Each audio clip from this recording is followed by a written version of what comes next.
parler de la Pentecôte. Alléluia. Amen. Tout ce qui se faisait dans la Bible avait un symbolisme hautement spirituel. Vous allez voir, on nous parle de la femme qui coulait le sang. C'est un symbolisme de la libération. Avant que Jésus puisse monter sur la croix, Jésus-Christ a bouleversé le monde. Le monde physique que le monde spirituel. Jésus-Christ a bouleversé le fondement. Jésus-Christ a bouleversé les autels. Jésus-Christ a changé ce qui était inchangeable. C'est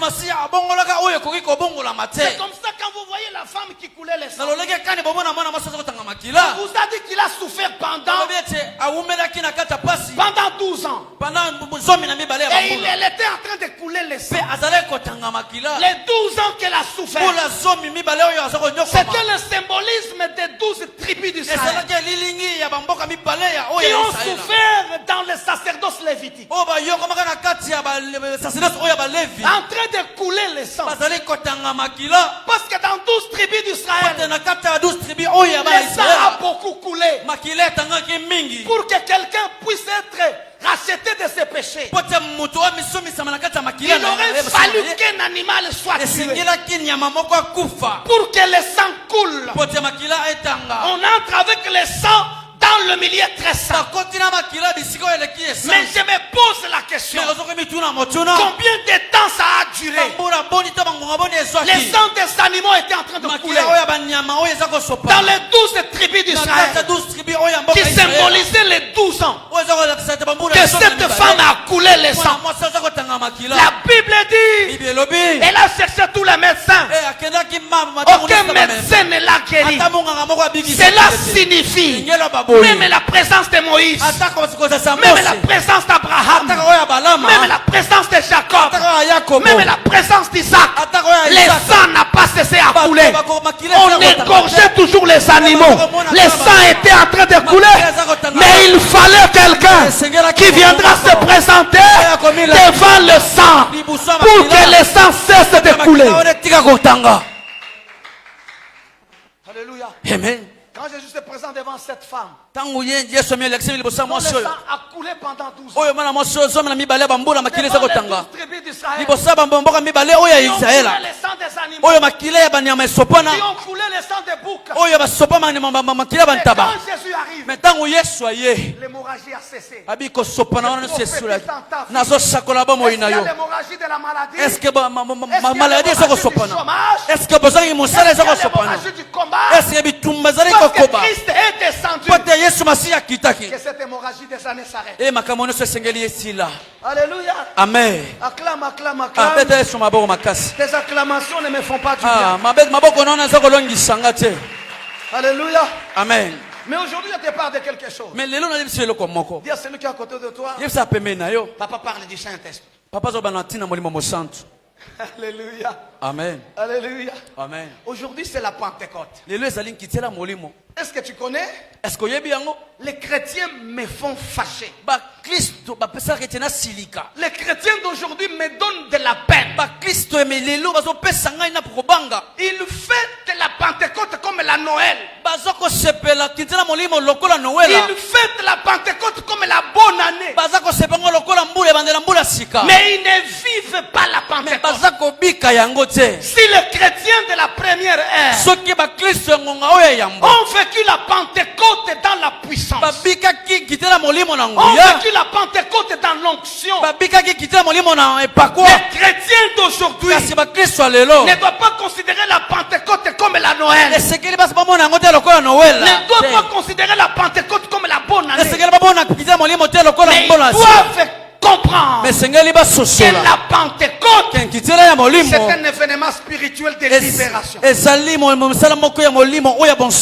C'est pourquoi aujourd'hui je ne suis pas dans le blabla. Je te parle d'un petit thème pour quelques minutes. Je vais prier avec toi pour 5 minutes. Et nous allons sortir. Le sous-thème de ce matin est intitulé Une chambre haute sur la terre.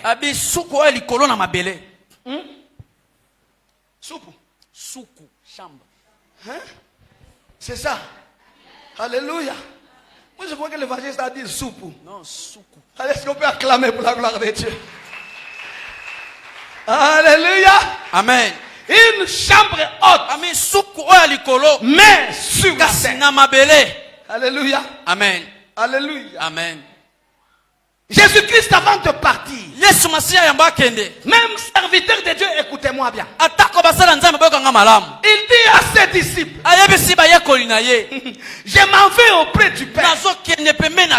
Mais ne vous éloignez pas de Jérusalem jusqu'à ce que le Père a promis puisse venir. Vous recevez une puissance. Le Saint-Esprit survenant en vous. Et vous serez mes témoins. Christ comprenait que pour être un témoin de Christ, pour être un témoin de Dieu, il faudra recevoir le Saint-Esprit. Mais quand on reçoit le Saint-Esprit, on les reçoit sous 3 étapes. On les reçoit sous 5 étapes. Les chrétiens sont habitués des 3 étapes du Saint-Esprit. Mais aujourd'hui, je te parlerai des 5 étapes. Sans que tant que tu n'atteindras pas ça, il te sera difficile de faire le miracle. Il te sera difficile d'attirer les gens. La première étape du Saint-Esprit, c'est le Saint-Esprit en nous. La Bible nous dit le Saint-Esprit en nous. C'est toute une première étape. Quand le Saint-Esprit entre à toi, comme une personnalité intérieure, il devient une voix qui t'interpelle. Il devient une voix qui te convainc du péché. Cette étape du Saint-Esprit en nous s'appelle l'étape de la métamorphose. Ça veut dire, si tu es insulté, tu sais insulté. Si tu volais, tu sais c'était volé. Si tu ne priais pas, tu commences à prier. Tu t'habillais de courtes jupes, tu allonges tes jupes. Pourquoi? Parce que le Saint-Esprit, quand il entre en toi, il commence à faire un travail de la métamorphose. Mais toi là, quand tu es encore dans des jupes courtes, tu n'as pas encore reçu le Saint-Esprit. Quand tu es encore dans le blabla, vous regarderez après cette prédication les femmes qui se comportent mal, les hommes qui se comportent mal. C'est que le Saint-Esprit n'a pas encore fait un travail dans leur vie. Il est faux aujourd'hui, les jours de la Pentecôte, que le Saint-Esprit soit en eux, pour que l'étape de la métamorphose soit amorcée. Pose à celui qui est à côté de toi. Est-ce que cette étape a déjà commencé? Est-ce que l'habitude que tu as là, l'habillement que tu as là, le comportement que tu as là, te finissent que le Saint-Esprit est en toi? Tu devras faire des efforts. Vous savez, je vous dis chaque jour que je suis en colère contre les missionnaires. Les missionnaires qui ont enseigné nos pères la parole. J'ai vu ça avec papa et papa pasteur Ezekiel, je pense. Le cœur de l'homme. Alléluia. Amen. Les missionnaires nous ont dessiné le cœur de l'homme. Mais ils ont échoué de l'expliquer. Ils ont dessiné dans un livre des mots le cœur de l'homme. Dans ce cœur de l'homme-là, ils ont dessiné un cœur. Là où il y avait des cochons. Là où il y avait des chiens. Là où il y avait des serpents. Mais au-dessus de ce cœur-là, il y a une colombe qui arrive. Qui est en train de mettre de la lumière.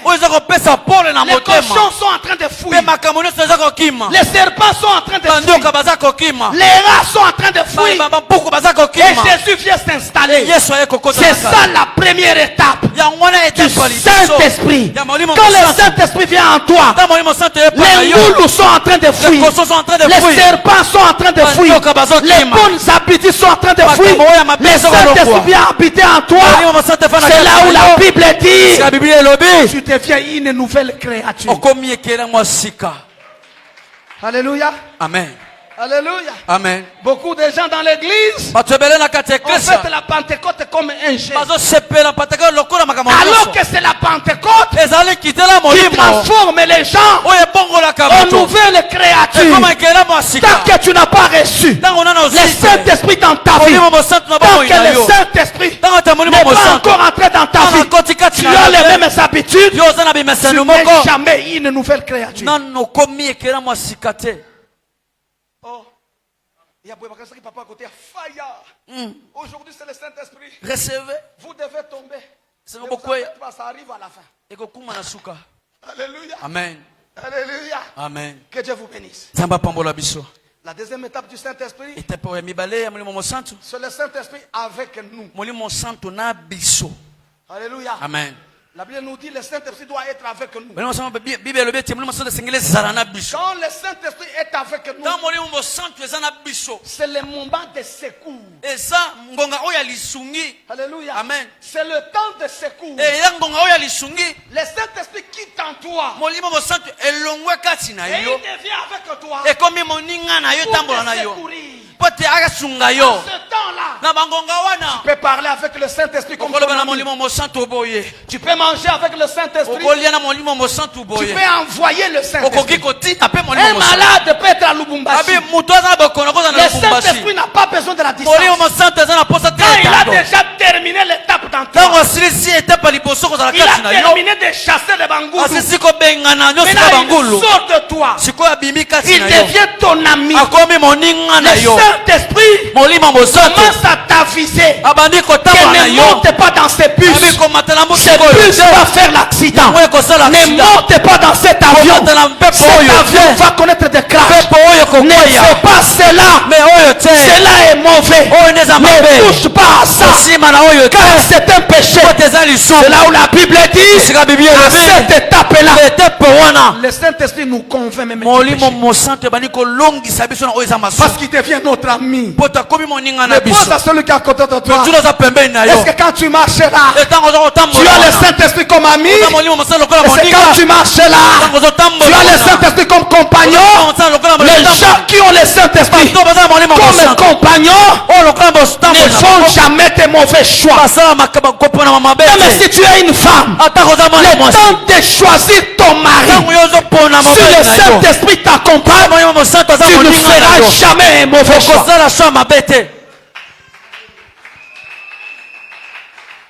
Quelqu'un est là ce matin? Alléluia. Amen. Alléluia. Amen.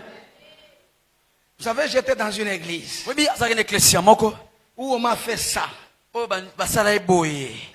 Ma femme est témoin quand je le raconte.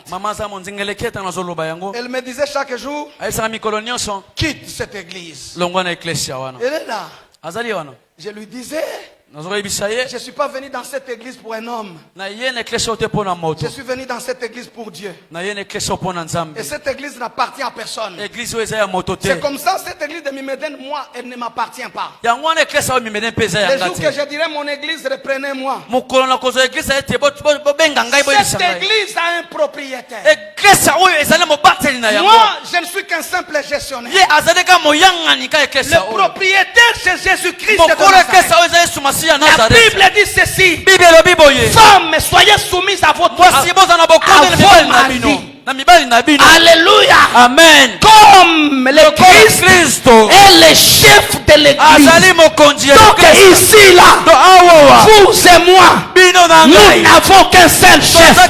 Le chef, c'est Jésus-Christ. La différence, c'est que je suis un simple gestionnaire. Oui. L'église appartient à autrui. C'est pourquoi il faut très bien la gérer. Alléluia. Amen. Quand le Saint-Esprit est avec nous, même la mimédène n'échouera pas. Si nous échouons dans la vie, c'est parce que nous marchons nous-mêmes. Nous marchons sans le Saint-Esprit. Nous marchons sans la puissance. Je disais à mon petit frère hier, à la maison, attention, Dieu ne donne pas du travail. Je te dis pas ça hier. J'ai dit Dieu ne donne pas du travail. Dieu ne donne pas de femme. Dieu ne donne pas de mari. J'encourage ces sœurs-là qui viennent à l'église. Dieu donne-moi un mari. J'essaie de prier comme ça. Depuis les jardins d'Éden, Dieu s'est repenti. Il a donné le mari à Ève. Il a donné la femme à Ève. Et au finish, Ève jette le sort à Dieu. Adam jette le sort à Dieu. Ce n'est pas moi. C'est la femme que tu m'as. Depuis ce temps-là, Dieu a cessé de donner des femmes aux hommes. Il y a une autre manière de les avoir. Ce n'est pas mon enseignement de ce matin. C'est Mungu unipe bois. Elle est en train de craindre, déterminé par Na. Celui qui est à côté de lui, quand dit Mungu pesanga bwana, il va comprendre que non, elle est en train de demander un mari. Mais la soeur est en train de s'arrêter. À haute voix et à basse voix. Zambe pesanga bois. Et au finish, Dieu ne te donnera pas un mari, il te donnera un bois. Parce que tu es en train de demander bois. Le lait des enfants. Bois et nan. Alléluia. Amen. Est-ce que tu peux balancer ta main? Alléluia. Pourquoi tout ça? Nous marchons sans puissance. Une femme qui marche avec le Saint-Esprit comme Esther. Il y avait des filles bien habillées. Mais quand Esther se présente, parce que Mardoché lui avait dit ceci: entre dans la douche, lave-toi et oins-toi. Une femme ointe, même si elle est laide, quand elle passe en cours de route, si elle a le Saint-Esprit, les garçons sont en train de la suivre. Écoutez, si les garçons ne vous suivent pas, parce que vous ne vous êtes pas lavé, et vous ne vous êtes pas oint.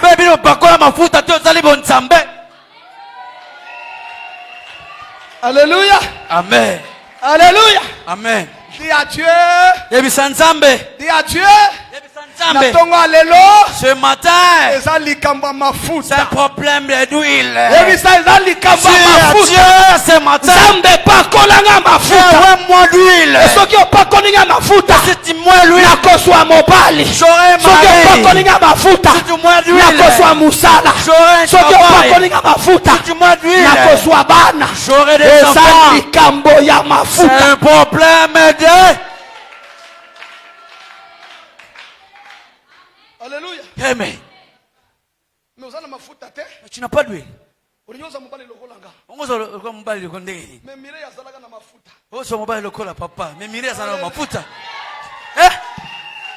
propriété privée. Alléluia. Amen. Alléluia. Amen. Tu comprends ce que je te dis ce matin? Une chambre haute sur la terre. C'est un problème d'onction. Alléluia. Amen. Quand le Saint-Esprit t'accompagne, moi là je peux l'envoyer chez toi. Je n'ai pas besoin d'arriver chez toi. Il s'agit seulement que tu m'appelles au téléphone. Pour toi, le Saint-Esprit n'a pas besoin de distance. Le Saint-Esprit n'a pas besoin de châteaux. le Saint-Esprit n'a pas besoin des avions. Le Saint-Esprit n'a pas besoin de bateaux. S'il devient ton ami, tu peux l'envoyer chez ma nièce. Et il va faire des miracles là-bas. Et il va faire des prodiges là-bas. Si nous ne les faisons pas, c'est parce que le Saint-Esprit ne nous accompagne pas. Ce matin, non seulement l'onction, que le Saint-Esprit vous accompagne. Alléluia. Amen. Dieu dit à Ézéchiel, dans la vallée des ossements desséchés, parle à l'esprit pour qu'il donne les mouvements. Toutes les choses qui ne marchent pas dans ta vie là, si le Saint-Esprit est ton ami, tu peux lui parler et il donne les mouvements à ta vie. Ce matin, s'il y a quelqu'un dont son mariage n'a pas le mouvement, dont son travail n'a pas les mouvements, dont son argent n'a pas les mouvements, quand je suis en train de parler là, parce que c'est le jour de la Pentecôte, que ceux qui n'avaient pas de mouvement commencent à avoir le mouvement. Fais là où tu es, fais ta maison, fais ta vie, fais ton foyer.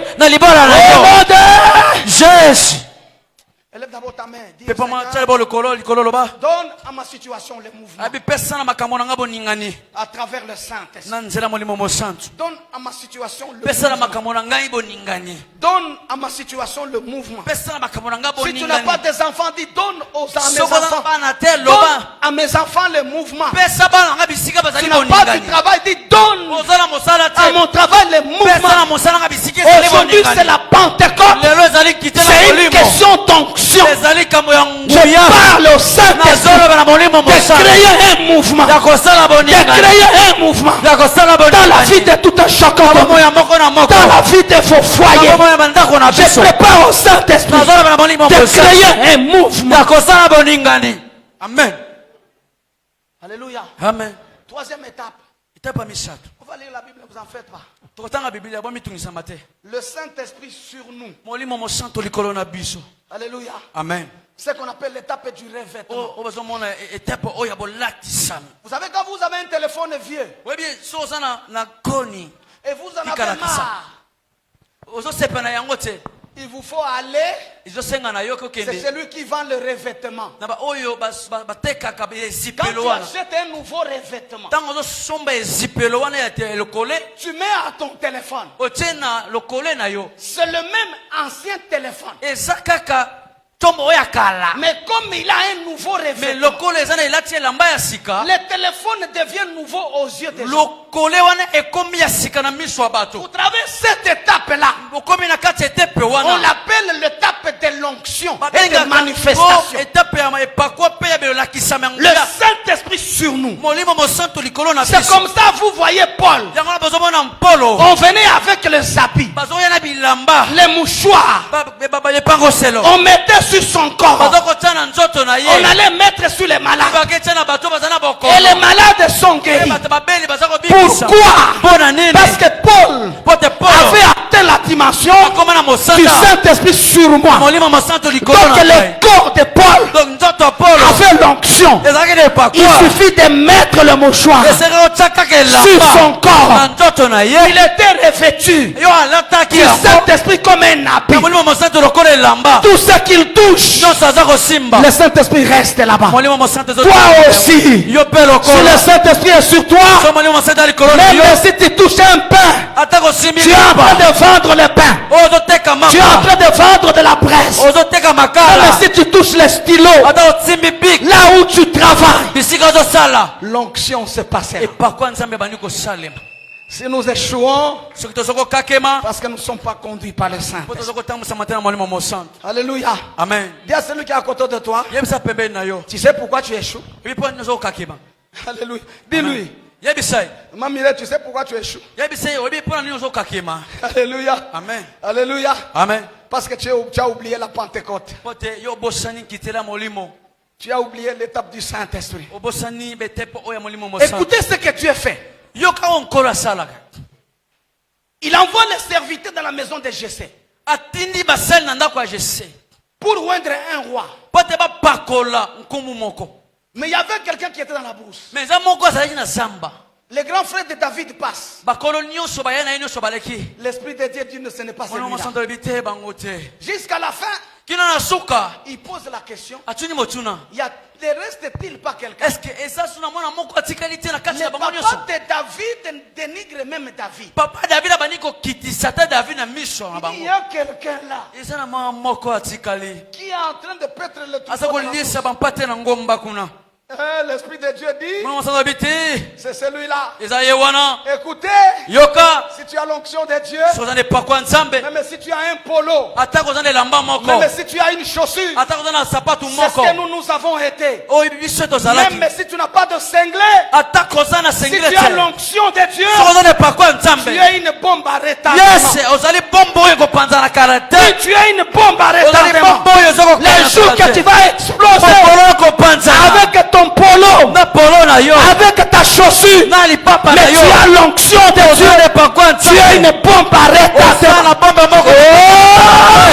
Ce n'est pas le temps de chercher du travail. Ce n'est pas le temps de chercher des maris. Ce n'est pas le temps de chercher le femme. Mais c'est le temps de chercher l'onction. L'onction, c'est un aimant. L'onction attire tout. L'onction attire le travail. L'onction attire les femmes. L'onction attire les hommes. Ce n'est plus le temps de chercher. Mais c'est le temps de chercher l'onction. Serviteur de Dieu, pour bouleverser la Mimédène, c'est le temps de chercher l'onction. Un ministère sans onction, c'est un ministère foutu. Alléluia. Amen. Le Saint-Esprit sur nous, c'est l'étape des miracles. Vous allez voir quelqu'un. Écoutez, si le Saint-Esprit est en toi, le Saint-Esprit est sur toi, le Saint-Esprit est avec toi, tu ne feras jamais un miracle. Mais le jour que le Saint-Esprit sera sur toi, l'étape de l'onction, l'étape des miracles, tout ce que tu feras, ça sera un miracle. Alléluia. Amen. Tout ce que tu feras, ça sera une grandeur. C'est le temps de chercher l'onction. L'onction te connectera avec de grandes personnes. L'onction te connectera avec le président de la République. L'onction te connectera avec les généraux. L'onction te connectera avec des directeurs généraux d'entreprise. Nous, il y a d'autres choses que nous n'avons pas forcées. Il y a d'autres connexions que nous avons eues. Je suis un simple enfant d'un cultivateur. J'ai toujours dit à Dieu, ça, je n'étais pas capable. C'est l'onction qui l'attire. Est-ce que tu peux acclamer pour la gloire de Dieu? Toi qui oublies la prière, toi qui oublies Dieu, tu marches sans le Saint-Esprit, tu souffres sans le Saint-Esprit. Aujourd'hui c'est la Pentecôte, le jour où le Saint-Esprit est descendu. Mais comment tu plais chaque jour? Mais la première fonction du Saint-Esprit que Jésus lui a donnée, c'est le consolateur. Quand tu marches avec Saint-Esprit, il te console. Mais comment depuis très longtemps tu n'as jamais été consolé? Alors que le Christ dit, il sera votre consolateur. C'est que quand le Saint-Esprit est avec toi, il te console à chaque instant. Il te console à chaque problème. Si tu n'es pas consolé, cherche le Saint-Esprit. Alléluia. Amen. La quatrième dimension, c'est la dimension de la sublimation. Lingala. Vous savez, Alain Moloto a chanté, les gens ne comprenaient pas. Les gens qui ne sont pas spirituels a chanté une chanson qu'on appelait Sublime. Alléluia. Alléluia. Les dieux sublimes. Alléluia. La sublimation.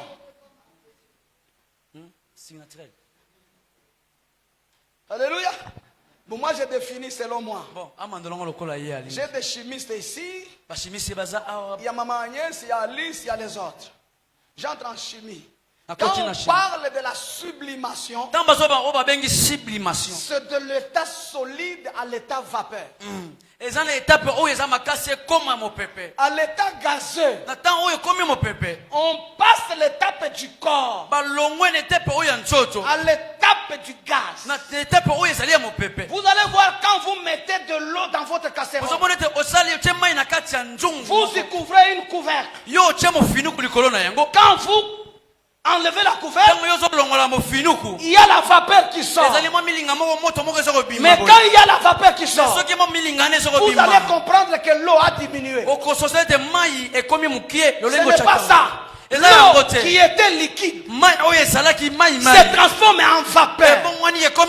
On peut partir de l'état solide à l'état liquide jusqu'à l'état gazeux. Même dans l'église de Dieu, il y a ceux qui sont à l'état solide, il y a ceux qui sont à l'état liquide, mais il y a ceux qui ont atteint l'état gazeux.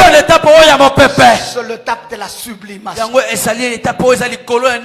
C'est là où la Bible dit, on entend le vent, on entend le bruit, on ne sait pas d'où il vient, même où il va. Il en est ainsi de celui qui est né de l'esprit, celui qui a atteint l'étape de la sublimation. On ne l'arrête pas, on ne le combat pas, on ne le bloque pas. Si tu le bloques, il passe sans le savoir. Alléluia. Amen. Alléluia. Amen.